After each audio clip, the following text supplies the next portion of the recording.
educate yourself and then put that education into action. That's where the other thing happens. There's people that get into analysis paralysis, and they go to the events and they educate, and they do all that, and they know what they're doing, but then they don't do it because they don't know what to do. Well, where do I start? What kind of property? If you haven't started yet, just pick something. Whatever it is you've learned and just go do a deal. If you're an active real estate investor and you're looking to do larger deals, you're in the right place. We are going to go and take the conceptual type of stuff that you listen to from other real estate podcasts and bring it down to the tactical, the nitty gritty, the actual actionable types of things that other real estate investors that went big did to grow their own real estate empire. You're listening to the Go Big Live podcast. I'm your host, Matt Drouin. This is Matt Drouin. I am the host of the Go Big Live Real Estate Investors podcast. I have today Mr. Greg Dickerson. You may have seen him on Facebook, Instagram, everywhere. He's got a podcast. He's got a coaching and mentorship program. Both him and I really speak to the same audience in terms of investors that may have had a lot of experience in smaller deals that want to scale up. So I'd love to hear his story today about his first big deal, but a little bit of background on Greg. I'm going to pull up his profile right now. Greg's accomplishments speak for themselves. Greg has an impressive track record, having bought, developed, and sold over $250 million in real estate. And this doesn't include the 12 successful businesses he started from scratch. Greg currently coaches and mentors entrepreneurs, real estate investors, and real estate developers around the world, helping them grow and scale their business, raise more capital, and do bigger deals. Welcome to the show, Greg. Hey, Matt, thanks for having me. Absolutely. So I like to get started with the show with, you were born, now you're here. What happened in between? Yeah. So, I'm a natural born entrepreneur. My dad was military, so I did not go to college. I went to the Navy right out of high school, so I have no formal education. Nobody in my family are entrepreneurs or business people. I'm the first one and only one. My dad was career military. My mom was career Blue Cross Blue Shield, 30-something years. But, I was raised in a way by my dad, who was a strict disciplinarian. He came up as an enlisted. He went in the military, enlisted right out of high school.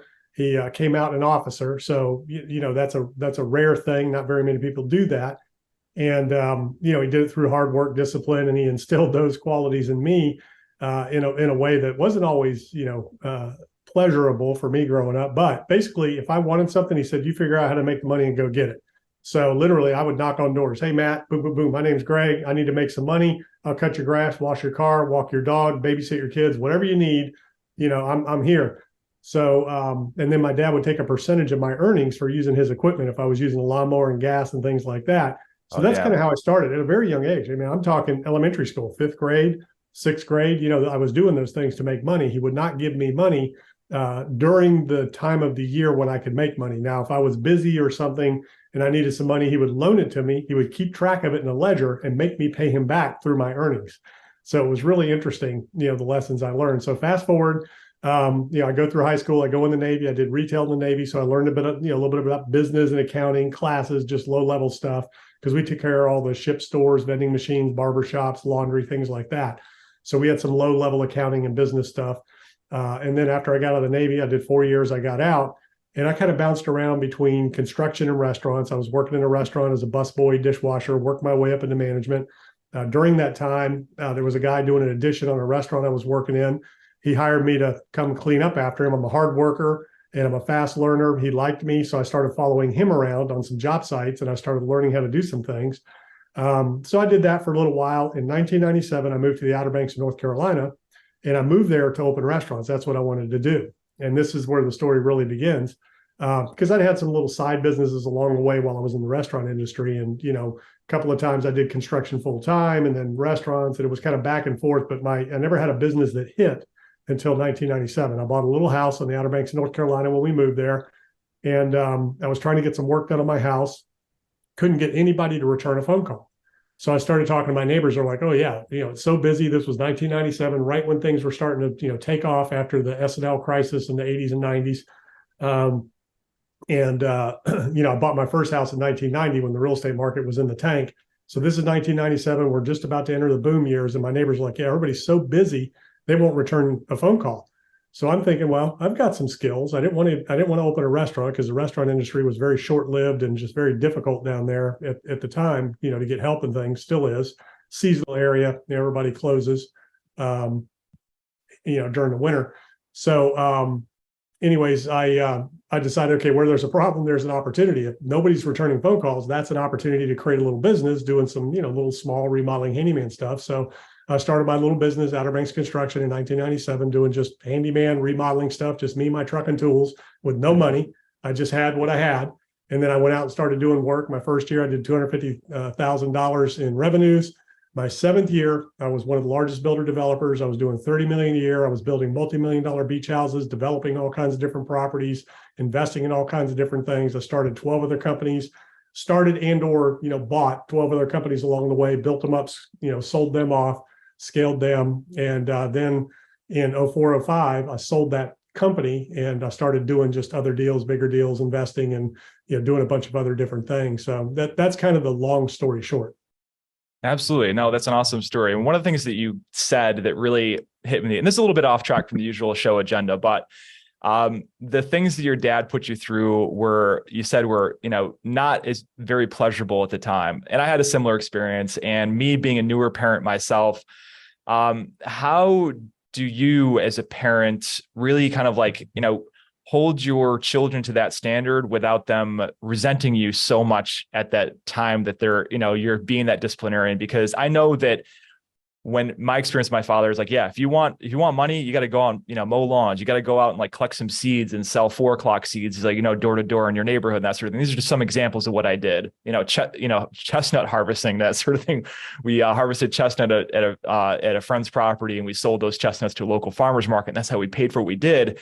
And at that time, I resented, my father as a kid, immature, and it was only years later that I realized that aha moment of okay, this is the reason why that lesson was how do you parlay that in terms of keeping a good relationship with your kids? Yeah. So I have 3 girls. They're all older. My youngest is actually finishing college, but I have one who's 30, one who's 28.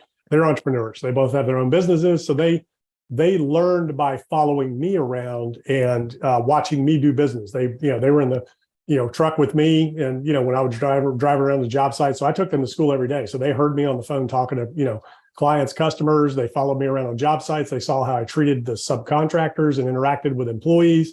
They were at my office all the time. So they learned really by watching me, following me, and kind of absorbing all of that. All my kids have grown up just hearing me do business. Now, the other thing is, when I was doing all of that, I did have my 3 kids. They raised all them. I coached every sport they had. I was there for every event that they had or did.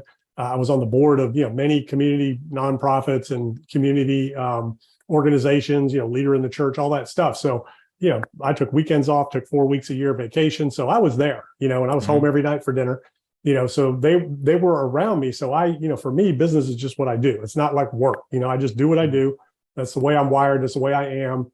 And they're just with me when I'm doing business, all the time. Of course, I had time for them and I would set it aside, but, they were there for those interactions. So they kind of learned that way. And then, they had their chores around the house that they had to do, contributing to the household, things like that. So, it was those types of things. I wasn't as hard on them as my dad was on me. And he didn't explain anything. He just said, follow orders. We follow orders or people die. Don't do as I do as I say. And ours is not the reason why. Ours is just to do or die. I mean, that's what I grew up with. Same. So he was very strict, very, and we didn't have a great relationship, but good lessons. And I've accomplished a lot of what I learned because of the discipline he instilled in me, but he just didn't explain it. So with my kids, I kind of explain it. You have a house, where you are given much is required. If you have a great house, you take care of it, it'll take care of you, and you'll be rewarded with more things. But if you don't take care of the things that you get, and the things that you've been given, you won't be given anything. It'll be taken away, the parable of the talents, right? So, I raised my kids with those lessons, and they saw my hard work. They saw my work ethic, things like that. And, there's also a dynamic there of parenting, and things, with your spouse that kind of come into play and stuff like that. But that's kind of how, they were raised. They had what they needed, but they had to earn what they wanted. Absolutely. 1,000%. Well, Greg, let's jump into your first big deal, right? I know that you had experience with doing some ground up new construction and stuff like that. You've self-funded a lot of deals throughout the years. Tell us about that first deal that was big for you, a stretch that was intimidating, where you didn't have all the money, and how you took that down and the origin of that deal, most importantly. Yeah. So this is really interesting. So this was in 2004, and I was building the dream house, for my wife and family. And at that time, my company was probably doing, I don't know, 4 or 5 million a year, somewhere around there.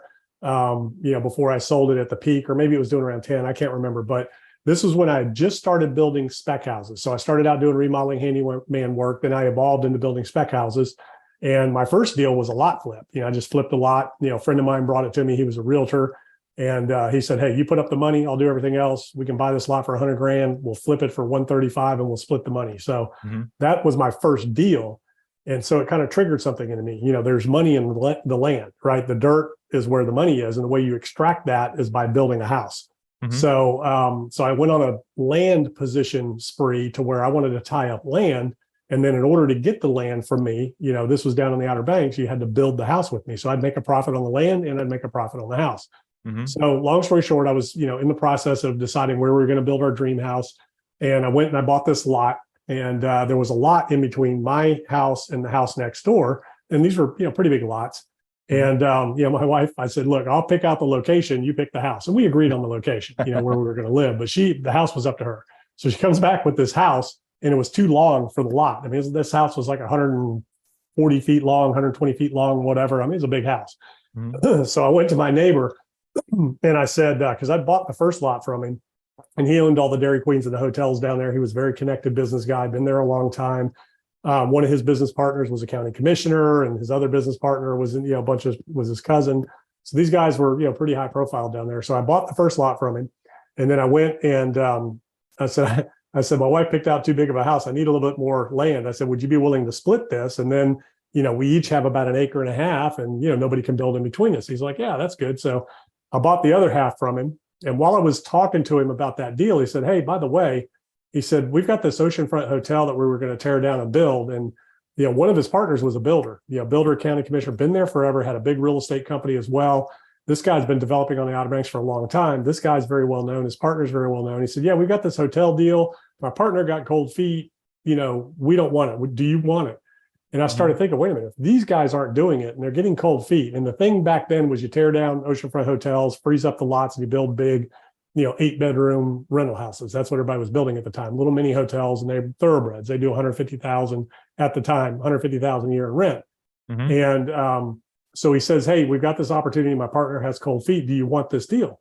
So I was a little taken aback, and I'm like, what's going on here? Something's weird. He said, yeah, man, no big deal. You can build 8-bedroom houses. He said, but don't try to build any bigger than that. You just can't do it. They'll shut you down. Don't do it. I'm like, okay, whatever. He said, give me $10,000. The deal's yours. So I didn't know anything at the time. I'm like, okay, whatever. So he said, take it to my attorney. He'll give you the deal and all that. So I take the $10,000 to his attorney, and like 2 weeks go by, and it's just, I don't hear anything. I'm like, well, where's the contract? We're supposed to have this. What's going on? His attorney won't call me back. I'm like, what the heck is going on? I gave him 10 grand, for the deposit, and I'm not hearing anything. So finally, after a couple of weeks, he has the contract assignment. They assign it to me, and for the $10,000. And the purchase was, I believe at the time, it was 1.2 million for 3 oceanfront lots. So during, this time, before I close on it, I'm looking at what can I do with these lots. So I had, me and a friend of mine who was a very creative engineer down there, we did a lot of projects together. And one of the things that, that I have as an innate, characteristic and trait, and what makes me successful as a developer is I have a very unique knack for maximizing property, maximizing the density, the opportunity, whatever it is, looking at things different ways, thinking about how can I do this? So when he said, don't try to build 8-bedroom, bigger than 8 bedrooms, you can't do it. I'm thinking, okay, how can I? Right. So I'm looking at it from that respect. And we did the 3 largest houses ever built in Nags Head, and they still are, at the time. And we put little mini sewer treatment plants in there because everything's on septic down there in this area.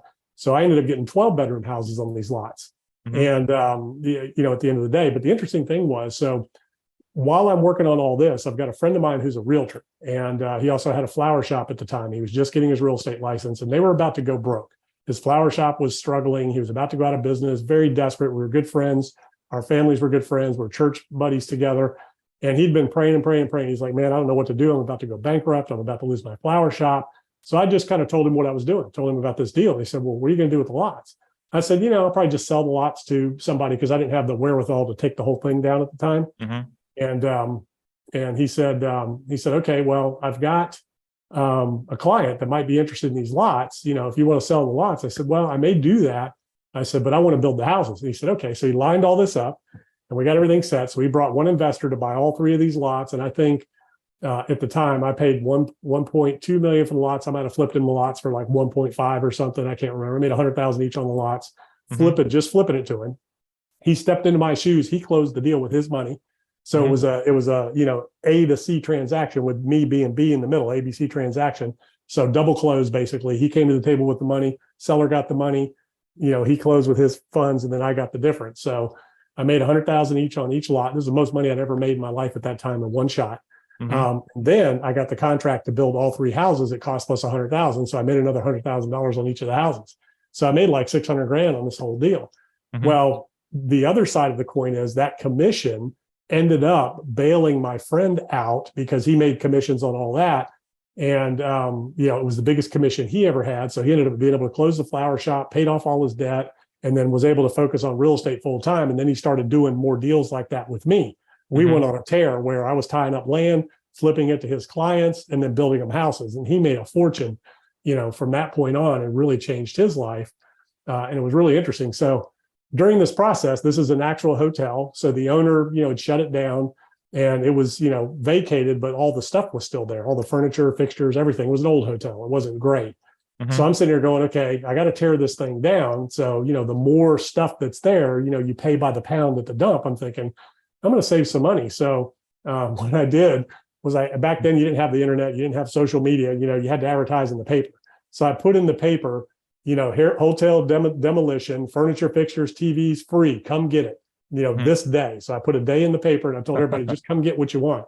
And it was the wildest thing I'd ever seen, man. People were just coming. They were taking everything out of these rooms. Obviously the TVs, the pictures, the beds, all that kind of stuff. And I mean, they were taking light bulbs out of everything. They were taking toilet paper. They were taking, obviously towels and linens and things. I mean, all that stuff was there. It was an operating hotel. And even in the desk, I remember going through the desk, there was a roll of stamps in the desk in the office and all the keys. It was really wild. So anyways, that was really cool because I just, people in the community were in need. And that was my thought. Hey, this is great stuff. You can come get it, take what you want, keep it, sell it, do what you want. I don't care. So I was giving back to the community. Now, very stupid because somebody could have gotten hurt. They could have sued me. All kinds of bad things could have happened, but it didn't. So, so that worked out. I tear the hotel down. I build the three houses. And like I said, those three 12-bedroom houses are still there. They're the largest houses, three of the largest houses ever built in Ag Set. I turned around and did a 16-bedroom after that. And then they changed the rules and laws and they, you can't do it anymore. So I had the four largest houses ever built. At the time, they were most expensive lots, most expensive houses. I think those houses now do $350,000 a year in rents. Back when, back in the day, they did the first year, they did 200, 240, something like that. I think now they do 300, 350. But the cool thing about that is, these houses now is that, I'd relocated to Charlottesville, Virginia, back in 2011. And I run into people here all the time that have either rented those houses. One investor here ended up buying those houses. And it's really interesting. And what's really cool is, I obviously have a strong faith and I do a lot, in the faith-based community. And I had a friend of mine that leads a college ministry called Chi Alpha. They're huge. They're all over the country or all around the world. They're a college, faith-based group. And they would rent those three houses every year to do their leadership training. And they're like baptizing people in the pools and holding retreats, and, renting those three things out, all those years. And I ended up getting connected with them when I moved to Charlottesville. So it was really, really interesting. But yeah, that was my first biggest deal that really launched me and launched my company, put us in the spotlight, because that was the first oceanfront house I'd ever built. Before that, I was building little, beach boxes and small $200,000-$300,000 houses. These were multi-million-dollar homes, very elegant, very high end. And, that just kind of launched me. And then I started buying oceanfront hotels after that and tearing them down. And I'd go in and just, started developing neighborhoods and, tying up lots and develop neighborhoods and just doing the whole model where I would tie the land up, flip it to the investor and then build them the house. And, that was really what took us from that, 4 or 5 million level to 30 million really fast. Absolutely. No, that's an amazing story. There's a lot of, you mentioned a lot of like breadcrumbs there, and and I didn't know where they were going to go, but they sort of ended up tying full circle in terms of your friend, realtor friend that had the flower shop that was about to go bankrupt. I was like, oh, where is this going? I was like, oh, that's where it went. And what I kind of get from you as a business owner is like, you have this go-giver mentality and abundance mentality. And that, if you just do the right thing, whether it's God or the universe or whatever you believe is going to, conspire to reward you at some point in time, and sometimes in a mysterious way. Do you believe in that? Oh, absolutely. And, for me, it's God. I'm a Christian. I have faith in God. And, I think that, all of that, everything that you do, there's opportunities. You have to do the work. You have to get out and take the action. But, it's all about just having faith in yourself. And I mean, that's how success proceeds, right? It starts with an idea like that project. You have to have faith in it, and then you have to have the means to implement it. So, I mean, God will bless you as long as you're doing the work and pouring into yourself and making it happen. But at the time, I didn't know how I was going to pull it off. I mean, I didn't have the money. I thought I could, so I was going to the banks, and the banks were like, no, you're not going to be able to do this. You don't have the money. And, and there were a lot of other steps along the way. And I had two friends that I brought into the deal. I think we each put up $75,000 each for this one, and or $25,000 each, because I needed another 75 for the down payment or something. I can't remember how it all went down, but I did have to bring a couple of friends in that each put up, $25,000 to make it happen, because I didn't have the money at the time. So yeah, it was really interesting, how this whole thing went down. But yeah, I didn't have the money, didn't have the credit. The banks wouldn't lend it to me. I didn't know how I was going to pull it off.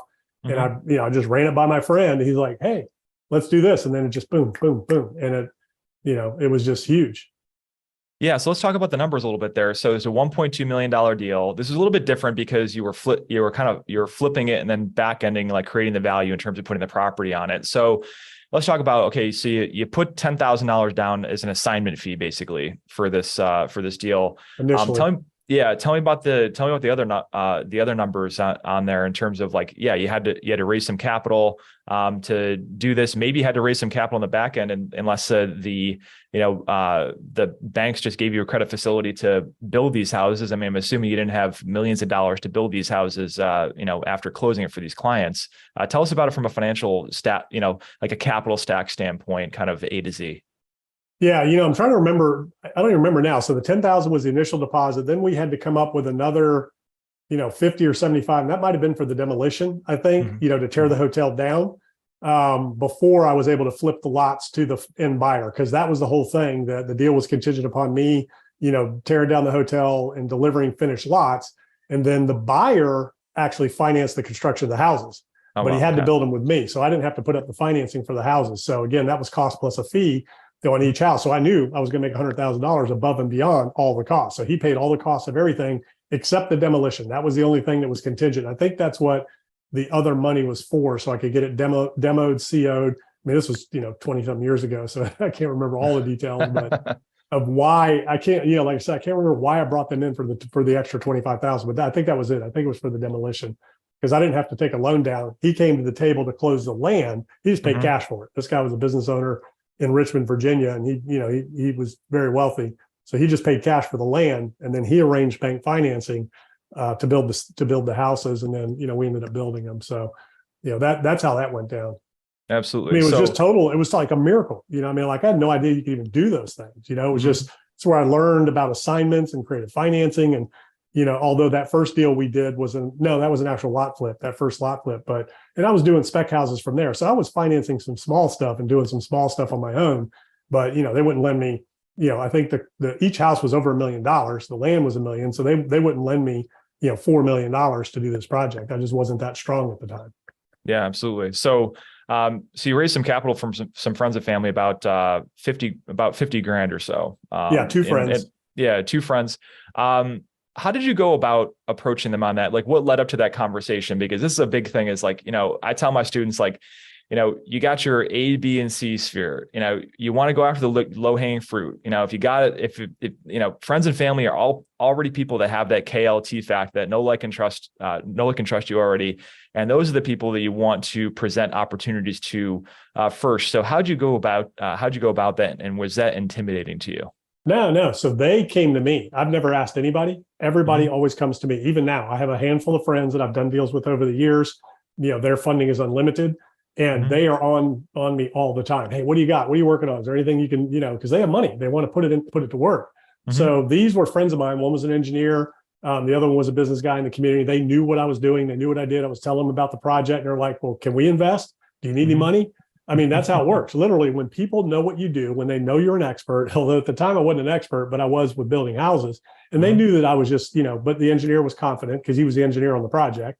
And the other guy was a friend of his, and he was confident in all of us. And they knew I could execute because I hired a really good team that were with one of the top builders in the area that built these types of homes for, 10, 15 years before I ever got there.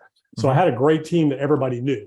So literally, that was just the way it worked. Over the years, people knew what I did, my friends, business associates, and they would just approach me and say, hey, can I invest with you? I've got some money. Do you have anything that needs funding? So that's kind of how it worked for me over the years with, taking investors on and doing deals together. And a lot of the deals that were brought to me over the years, like I did another oceanfront hotel that was brought to me by my mortgage broker. And that was a really great deal. Ended up in a lawsuit. I sued the sellers because they tried to back out the week that we were closing and sell it to somebody else for more money because the market was just really booming. Yeah. And that's another really cool deal. That was my second largest deal that I did. Anyways, it was a mortgage broker that brought me the deal, but she didn't have the money. So I ended up at this point, I was partners with the guy I did the first deal with. We were doing other stuff together. And he was so I brought him in and the three of us did that deal together. And, so that's just kind of how it works. It's just, being an expert, knowing what you're doing, telling people what it is you're doing, and then, offering them an opportunity to participate if they're not coming to you. But if you share enough, people will, open up to you and ask you if they can participate. Absolutely. So let me ask you this, Greg. I mean, the two bottlenecks to investors' growth, and your students probably go through this. My students go through this. The two bottlenecks are access to capital and deal flow. How do you manage and grow both of those bottlenecks? Let's start with raising capital first. Yeah. So you need three things, right? You need deals, you need capital, and you need expertise. You don't have to have all three. You can have one of those. So you can either partner with people for the deal flow and the capital, but when it comes to raising capital, at the end of the day, you've got to know what you're doing. So you need to be an expert at what you're doing. People need to know, like, and trust you, or you need to be able to partner with experts who know what they're doing. And then you represent the group, and then you're just networking. So, raising capital is a contact sport. You have to meet people. You have to network. The most efficient way to do it is one to many, not one to one, but you can do one to one. But you have to understand you're offering people an opportunity to invest money that they already have, that they want to invest or looking to invest in, a great place with a good operator that's relatively safe and secure. There are no guarantees. You can't offer that. But, if you've got a group or that has a good track record like I did, that's relatively safe and secure. People see that. They know that you're an expert. But I mean, it starts with education. You got to know what you're doing. You got to have the presence. You need to have a good website. You need to have good social media. And if you have connections, you don't even need that. I mean, if you've got connections of people that have money, you don't need any of that stuff, and as long as they know, they got to know you, they got to like you, they got to trust you if you're raising capital. And deal flow is the same way. So again, the key to what I just said was deals came to me. Once I did that deal and people knew I was a player and they knew I could close, I was getting deals all the time. All the realtors in the area knew me. They knew that I was a closer. Same thing in, multifamily or whatever it is you're doing, even though it's nationwide, it's a very small network of brokers who control and do a lot of deals, and they all talk to each other. So if you're not a closer, they know that, and they're not going to bring you the deal. You're going to be down on the list, and you're going to pay more than anybody else. If you're a closer, they're going to bring it to you first. So, and you want to be, easy to deal with. You want to be, win-win, and you don't want to try to just strip every nickel or dime, out of every transaction. So that's how you get deal flow from other people. And then you can, farm your areas and go direct to seller and market directly to sellers. Again, it's a contact sport, so whether you're raising capital, whether you're looking for deals, you got to meet people. You got to let people know what you're doing, what you're looking for. You got to be an expert. You got to know what you're talking about. And people need to know, like, and trust you, whether it's deal flow or capital. It's the same thing. Absolutely. Before we break into the live Q&A, Greg, I want to ask you some sort of parting advice, right? For investors out there that maybe have a couple properties under their belt, they're looking to grow. What are some of the top couple of things that you would give them as advice? Number one, educate yourself. So there is no substitution for education. Again, you could partner with somebody who has more expertise, but you still have to know the business. You have to know the numbers. You have to know the language. People need to know what you're doing if you're just managing capital and managing other people's money. So that's number one. Educate yourself. get out there, meet people, keep moving forward, let people know what you're doing. Don't be afraid to let people know what you're looking for and what you do. Now, you don't want to like unload on them and overwhelm them, but you're out. Hey, Matt, Greg, good to meet you. What do you do? You tell me what you do, and you're going to ultimately say, hey, what do you do?